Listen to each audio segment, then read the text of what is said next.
بسم اللہ الرحمن الرحیم۔ السلام علیکم ناظرین، میں ہوں doctor Muhammad Saleem and welcome to national narrative. 11 فروری 1979 ایران کے اندر یوم انقلاب، اور یہ یوم انقلاب کیا ایرانی قائد انقلاب آیت اللہ روح اللہ خامنئی نے۔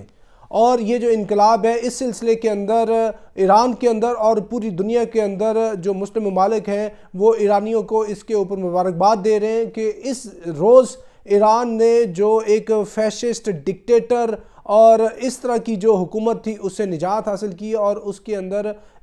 اسلامی انقلاب نے اپنے قدم جمائے اور باضابطہ طور پہ 11 فروری 1979 کو ایران کے اندر انقلاب آیا۔ ایران کے انقلاب کے پیچھے بہت بڑی قربانیوں کی لمبی داستان ہے۔ آپ یہ دیکھیں کہ 1921 سے پہلے 1941 رضا شاہ کا دور، پھر اس کا بیٹا آیا ہے اور اس کے بیٹے نے بھی فورن پاورز کے ذریعے اس کا بیٹا آیا، اور پھر جب پرائم منسٹر مصدق والا جو الیکشن ہوتا ہے اور پرائم منسٹر مصدق کے خلاف پوری کی پوری ویسٹرن ورلڈ ہوتی ہے، اور پرائم منسٹر مصدق کی جو گورنمنٹ ہے اس کو چینج کرنے کے لیے، رجیم چینج کے لیے CIA پورا آپریشن کرتی ہے MI6 کے ساتھ۔ تو 1953 میں پرائم منسٹر مصدق کی رجیم چینج کر دی جاتی ہے اور دوبارہ سے کیا کہتے ہیں کہ یہ جو شاہ ہے اس کی حکومت قائم ہو جاتی ہے۔ اور شاہ کی جب حکومت قائم ہوتی ہے تو اس کے خلاف جو ہے پورے کے پورے ایران کے اندر جتنی اسلامسٹ فورسز تھیں وہ بہت ہی زیادہ احتجاج کرتی رہیں، کیونکہ جب شاہ آیا ہے تو یہ وائٹ ریولوشن لے کے آیا ہے۔ اس نے یہ پروموٹ کیا ہے ادھر ایلیٹ کلچر کو، ایران کے اندر لبرلزم کو پروموٹ کیا، سیکولرزم کو پروموٹ کیا۔ ایران کے اندر جو کلچر تھا فحاشی کا، عریانی کا، اور ایران کے اندر ہر طرح کا وہ کام ہوتا تھا جو بیروت میں ہو رہا تھا۔ یعنی آج کل جو آپ سمجھ لیں کہ ماڈرن ڈے کے اندر دبئی کے اندر آپ کو سہولتیں ملتی ہیں، وہ اس سے بھی زیادہ جو سہولتیں تھیں، جو امیر لوگ تھے، جو اشرافیہ کے لوگ تھے، ان کو ایران کے اندر ایسی سہولیات دستیاب تھیں۔ اور ایران جو تھا ایک عیاشی کا اڈا سمجھا جاتا تھا، ادھر جوا بھی ہوتا، کیسینوز اور جتنی بھی یہ اس سے ریلیٹڈ چیزیں ہیں وہ موجود ہوتی تھیں، اور اس کی ایک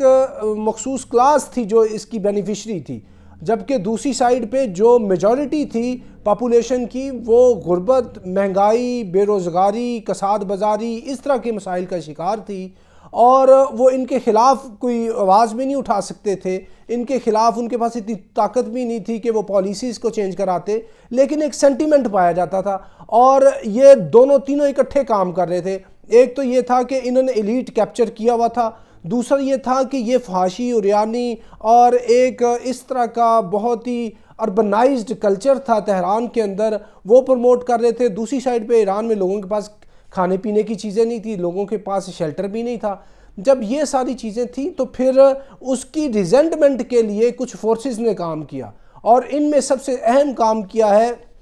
آیت اللہ روح اللہ خامنئی نے۔ اور یہ جو آیت اللہ روح اللہ خامنئی ہے یہ قم کے اندر فلسفے کے پروفیسر تھے، اور انہوں نے علم بغاوت بلند کیا، اور اس کی پاداش کے اندر پھر ان کو 1964 میں جلا وطن کر دیا گیا۔ اور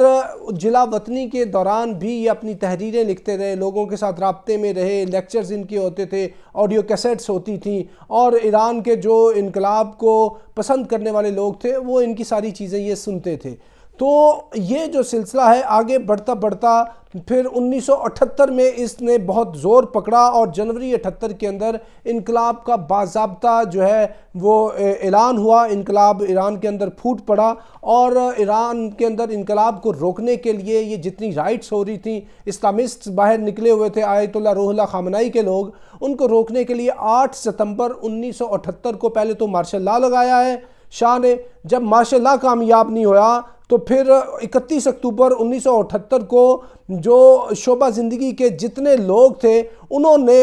ہڑتال کر دی، اور یہ مومنٹم مزید